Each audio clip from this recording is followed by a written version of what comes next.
Hello students, last session में हम लोगों ने क्वेश्चन नंबर 15 तक देखा था अपने सैलरी के एमसीक्यूज में।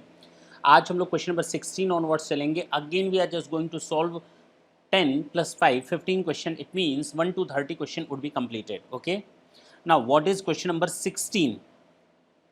This is standard deduction under section 16 subsection 1A is okay. Standard deduction पहले 40,000 था, लेकिन अब 50,000 हो चुका है। कितना हो चुका है? 50,000 हो चुका है। लेकिन ये किसी भी कीमत पर सैलरी से अधिक नहीं हो सकता। अगर मेरी सैलरी 40,000 है और स्टैंडर्ड डिडक्शन 50,000 है, then we can avail only up to ₹40,000। It can not be in excess of the actual amount of salary, means a taxable salary. तो ग्रॉस सैलरी भी बोल सकते हैं। तो 50,000 और salary whichever is less, this is your answer. ठीक है sir. Question number 17, maximum limit prescribed under section 1010 means gratuity for employees। maximum limit पूछ रहा है employees के लिए जो gratuity act में covered नहीं होते हैं, तो उनके लिए maximum limit 20 lakhs, जो covered होते हैं उनके लिए भी 20 lakhs, दोनों के लिए 20 lakhs। जी sir. While calculating the exemption limit, which option is correct in the case of employees covered under the gratuity act? Okay, means there are so many options, these four। 15 days salary, अगर gratuity covered है, employees covered under the gratuity act है, employees covered under the gratuity, तो हमने बताया था आपको actual amount, yes sir. Maximum limit 20 lakhs, yes sir. Third मैंने बताया था अगर कवर्ड में होता है तो half month salary, half month means 15 divided by 26, तो 15 डिवाइडेड बाई 26, इन दो में से कोई एक सही होगा। ये तो 100% गलत होंगे, ये तो किनारे कर लें। Half month salary 15 divided by 26 days salary on the basis of last drawn salary. Yes sir, last drawn salary किस में लिखा हुआ है? इसमें लिखा हुआ है, तो आंसर नंबर सी। ये तो नॉट कवर्ड में आता है। नॉट कवर्ड में 15 divided by 30 days salary on the basis of last 10 months average salary, ये होता है नॉट कवर्ड में। ठीक है ना, तो answer is C. Question number 19. Mr. P is entitled to watchman allowances. Allowances 600 per month. भैया वॉचमैन अलाउंसेस ना पूरी तरह टैक्सेबल होता है, 100% टैक्सेबल होता है। आप चाहे कुछ खर्च करो या ना करो, इट इज़ ऑलवेज टैक्सेबल। तो आगे लिखा है इसने 500 उसको दिया, पेमेंट करने दो ना। हमको 600 मिला अलावेंसेस के नाम पे। This entire amount of 600 will be charge to tax without having any deduction, without seeing that whether any amount of this one expenditure has been incurred actually और not. Question number 20, medical expenses reimburse. Expenses reimburse means perquisites की बात कर रहा है। किसकी बात कर रहा है? परक्विजिट्स की बात कर रहा है। By the employer to the employee shall be exempt up to, भैया वो लिमिट 20,000 वाली डन डना डन डन एंड हो चुकी है। अब एक एक रुपये टैक्सेबल होगा अगर गवर्नमेंट हॉस्पिटल में नहीं है, अपने हॉस्पिटल में नहीं है, मीन्स वो अब मैं वो सब तो पढ़ाऊंगा नहीं। बस इतना याद रखो, अगर मेडिकल एक्सपेंडिचर रीइंबर्समेंट किया जाता है, entire amount shall be charge to tax, fully taxable. Transport allowances, पहले 1600 का बेनिफिट मिलता था नॉर्मल लोगों को, लेकिन अब केवल कहा गया हैंडीकैप्ड लोगों को ही इसका बेनिफिट मिलेगा 3200 पर मंथ के हिसाब से।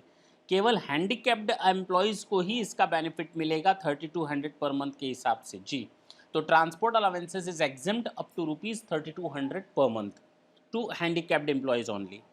विच of the following allowances fully taxable? Warden allowances पूरी तरह टैक्सेबल होता है, सर्वेंट अलावेंसेस पूरी तरह टैक्सेबल होता है, नॉन प्रैक्टिसिंग अलावेंसेस पूरी तरह टैक्सेबल होता है। Answer is D, all of the above. जी।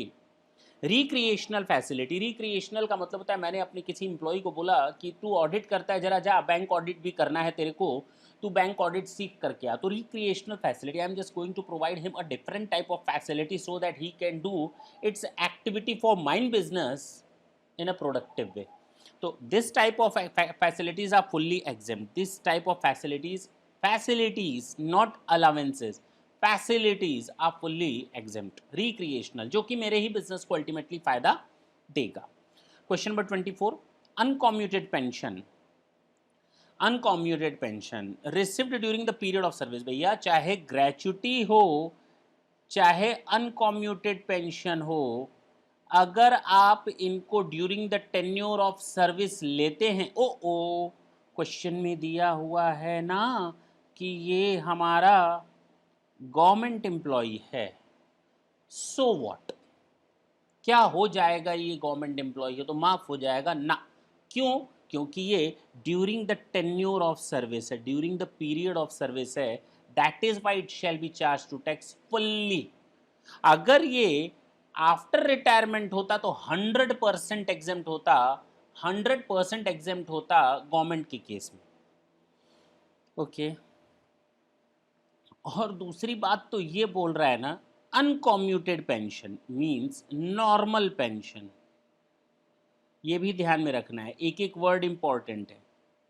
तो अगर ये नॉर्मल पेंशन की बात कर रहा है तो वो पूरी तरह से टैक्सेबल होता है। अनकॉम्यूटेड, खिलवाड़ देखो वर्ड्स का, कॉम्यूटेड नहीं है, अनकॉम्यूटेड पेंशन फर्स्ट थिंग, तो वो टैक्सेबल होगा ही होगा, चाहे वो गवर्नमेंट एम्प्लॉय को मिले चाहे नॉन गवर्नमेंट एम्प्लॉय को मिले। और during the period of service, अब ऐसा तो नहीं लिखना चाहिए था, लेकिन ठीक है, during the period of service में सारा का सारा अमाउंट टैक्सेबल होता ही है। तो दो चीज़ें इसने मिक्स कर दी, चलिए कोई बात नहीं, समझने का फेर है। हम यहाँ पर commuted pension received during the uncommuted pension received during the period of service, तो कॉम्यूटेड पेंशन अगर आपको during the period of service मिलता है पूरी तरह टैक्सेबल होता है कि आपको पेंशन बाद में कम मिलेगी। लेकिन uncommuted pension received during the period, तो वो तो वैसे भी टैक्सेबल होना है चाहे गवर्नमेंट एम्प्लॉय हो या ना हो। Is it clear? Which of the following allowances are fully exempt? Okay, high court and supreme court के जजेस को कुछ भी दे दो माफ है, यूएनओ के एम्प्लॉयज को कुछ भी दे दो माफ है, कंपनसेटरी अलाउंसेज रिसीव्ड बाय जज पूरी तरह से माफ है, ऑल ऑफ द अबव। ये शायद हमने लास्ट सेशन में ही देख लिया था। Mr. P purchased a residential house property in Ahmedabad on loan for which he paid an interest of rupees 50,000 during the previous year. He is working in Delhi and getting a HRA of rupees 4,000. जरा ढंग से देखें, उसने house property by की है अहमदाबाद में और job वो करता है दिल्ली में, और जहाँ जॉब करता है वहाँ से उसको मिला HRA, और जहाँ उसने घर लिया है उसका वो पेमेंट करता है इंटरेस्ट। तो मैंने ये कहा था कि the SSC can take the benefit of, SSC can take the benefit of interest, किसका? इंटरेस्ट का बेनिफिट ले सकता है एसएससी। ये एसएससी इंटरेस्ट का बेनिफिट ले सकता है अगर, चलो HRA का बेनिफिट ले सकता है अगर वो उस सिटी में है जिस सिटी में उसका अपना मकान नहीं है। तो HRA का बेनिफिट उस सिटी में ले सकता है जिस सिटी में वो काम कर रहा है, और उस सिटी में उसका अपना कोई घर नहीं, उसका अपना घर तो अहमदाबाद में, लेकिन वो काम कहाँ कर रहा है? दिल्ली में, तो वो HRA का बेनिफिट ले सकता है, बिल्कुल ले सकता है। और तो और वो जो अहमदाबाद में घर लिया हुआ है जिसका वो इंटरेस्ट पे करता है, वो इनकम फ्रॉम हाउस प्रॉपर्टी में टैक्सेबल होगा। प्रॉब्लम आती है HRA का बेनिफिट मिलेगा या नहीं? Yes, surely he will get the benefit of HRA because in city the city in which he is working having no any owned house or the house of which he is not paying an amount of rent. This situation doesn't exist in this case. Clear? यहाँ पर तो वो उस city में रहता है, दिल्ली में रहता है, जहाँ उसका अपना कोई घर नहीं है और उसका वो किराया देता है। It means he can get the benefit of HRA itself. तो both HRA and interest paid दोनों का उसको बेनिफिट मिल जाएगा। तो HRA का वर्ड्स का ढंग से सुनेंगे, HRA का वो एग्जेम्पशन लेगा और डिडक्शन वो ले लेगा इंटरेस्ट का। Is it clear? Children education facility is not taxable up to, children education facility facility कहा गया कि ये 100 रुपये पर एनम, 100 रुपये पर मंथ, भैया ये नहीं चलता 100 रुपये, 1000 पर मंथ है। लेकिन यहाँ तो कोई केस ही नहीं है 1000 का। सर 100 है, 100 नहीं है। पूछो क्यों? क्योंकि ये फैसिलिटी है, ये अलाउंसेस नहीं है, और फैसिलिटी का मतलब होता है परक्विजिट। तो कंफ्यूज मत हो जाएं क्वेश्चंस को देख करके। This is the case of the perquisite, not the case of the allowances. Is it clear? तो अलाउंसेस नहीं है, ये परक्विजिट है, और परक्विजिट में 100 रुपये का कोई सिस्टम नहीं है, तो none of the above. Children education allowances okay यहाँ पर है, तो 100 रुपये per month per child, maximum 2 children, per annum नहीं है, पर मंथ फॉर 2 चिल्ड्रन नहीं है, पर month per child for 2 children each. बिल्कुल ठीक है, answer number C. Underground allowances to employees exempt, underground allowances बताया था 800 पर मंथ के हिसाब से माफ होता है। Relief under section 89 is available in case of, under section 89 जो रिलीफ मिलता है वो एरियर ऑफ सैलरी का मिलता है जी।